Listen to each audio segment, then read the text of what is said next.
çıxış edir Cahan Muğam qrupun bədii rəhbəri Mehman Hikaylı, Nağarada Elmədin Həsənov, Qurtda Cavidan Həqirov. Amma gözəl bir alqışdan sonra deyəcəm ki,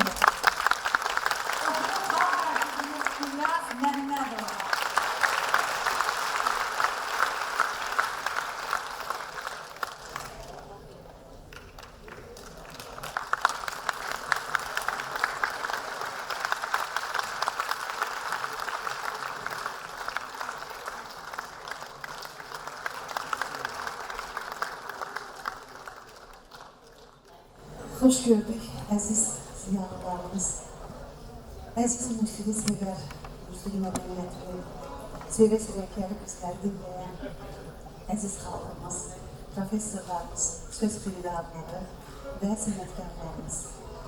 Və özümə borc bilirəm ki, bir kəlmə söz deyim. Hamımız Ustad Əli Dədəmizin ruhu şad olsun, onun gözəl yaratıcılığını dinləməyə və bilənlər bilir, bilməyənlər isə bilsin deyə gəlmişik. Tarixdə bir daha onu anlasın, yaşasın deyə yaşmışıq bura. Və mən özümə borc bilirəm ki, ifa edəcəyəm nəğmələr haqqında bir-iki kəlmə deyim. Rəqslərdən təsniflər. Çünki ifa edəcəyəm mahnılar, təsniflər, belə adlanır bizim dilimizdə. Rəqsdir, Əli Dədəmizin rəqsləridir və istəyirəm ki, dəyərli sənətkarımız Tarzən, muğam bilicisi, tədqiqatçı və illərdir bilirsiniz ki, bircə işləyir, Mehman müəllim gəlin bəri.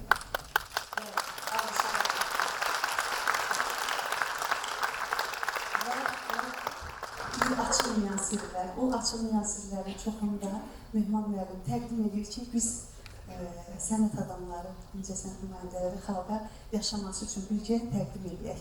Və istəyirəm Mehman müəllimin Rəqslər adlı bir kitab təqdim olundu. Və istəyirəm Mehman müəllim özü danışsın bu barədə dəyərli sənətkarımız. Buyurun Mehman müəllim. Təşəkkür edirəm Gülya, sən gözləmədim halda çağırıyorsan. Mən Tarz halına gəlmişəm. Mən söhbət edirəm çağırırsınız. Bugün mənim ən xoşbəxt günümdür, ən xoş günümdür, ən kövrək günümdür. 20 yaşındayım ki, 41 ildən artıq məni Əli Dədənin yaradıcılığına, hətta onun qohumları, nəslini tanımadan radio vasitəsilə dinləyib, onlara lentə alıb, onları öyrənmişəm və qismət bir olub ki, mən Əli Dədənin nəvəsi Ağasəv Seyidovla və onun nəticəsi Antik Seyidovla uzun illər, 20-25 il bir yerdə əməkdaşlıq eləmişəm və mən bugün qorxmadan deyirəm, Gülyaz xanım da buna inanır, Gülyana xanım da ki, məndə Əli Dədənin elə repertuarları var ki, onlar nə lentə alınıb, nə nota düşüb, onlar ancaq məndədir, ancaq məndədir.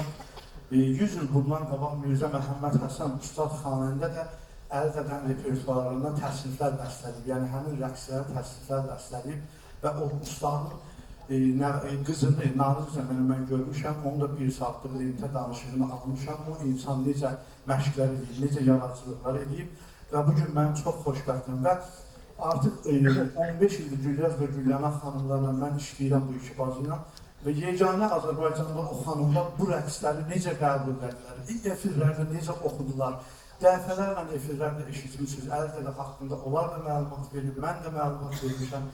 Amma çox danışdım, bağışlayın, yəni Əli Dədənin ruhunu yalıbmışlayaq.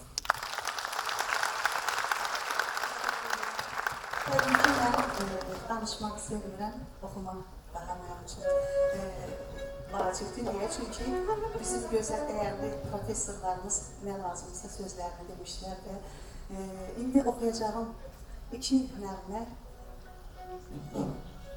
peşman olarsa, bir də dad əlindən. Dədəmizin rəqsləridir, Əli Dədəmizin rəqsləridir və bəlkə də qəbul olunmaz ki, nə rəqs olaraq qalınır Kamil xanım. Yəni, mən demək istəyirəm ki, bəzən biz bunu nəğmə ilə də yaşadırıq. Dillərdə sevilən, bir yaxında ifa edəcəyən nəğmə, inanın, sosial şəbəkələrdə çox sevildi, çox istənildi və bugün də özümə borc bildim, burada ilə Əli Dədəmizin həmən o rəqslərini, nəğmələrini yenidə sizə təqdim edək. Sözlər təbii ki, həm qəzəl, həm də təsnifli sözləri Mehman Hikaylı'na məxsusdur. Baxmadığım oldu məclisə və yenə deyim, 40 il arzusunda olduğum bir günü keçirtməyə də özümü həyəcandır. Yəni mən bilənlər bilir ki, 2-ci kitabımda rəqslərdir ki, orada 30-a qədər Əli Dədənin unudulmuş rəqslərini də bərpa eləmişəm. Və mən bu yaxınlarda İlqar İmamverdiyevlə, Rahab Bəhmənli ilə olan dostluğumuzun nəticəsində mən artıq 70-ə çatdırdım o rəqsləri. Və orada içəridə rəqsdə məndə bir musiqi var, onu mən efirdən dedim, bilənlər eşitdi.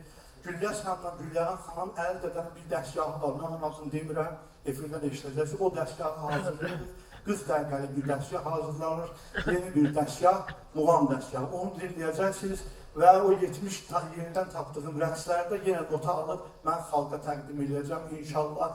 Yəqin ki, bu işdə bizə Milli Konservatuvarın rektoru Kamilə xanım da kömək edəcək, həmişə bizə mənəvi dəstək durur və Lalə xanım Hüseynova dəstək durur, həmişə dəstək duracaqlar və o kitabların üzrə çıxmasında mənəvi dəstək duracaqlar inşallah.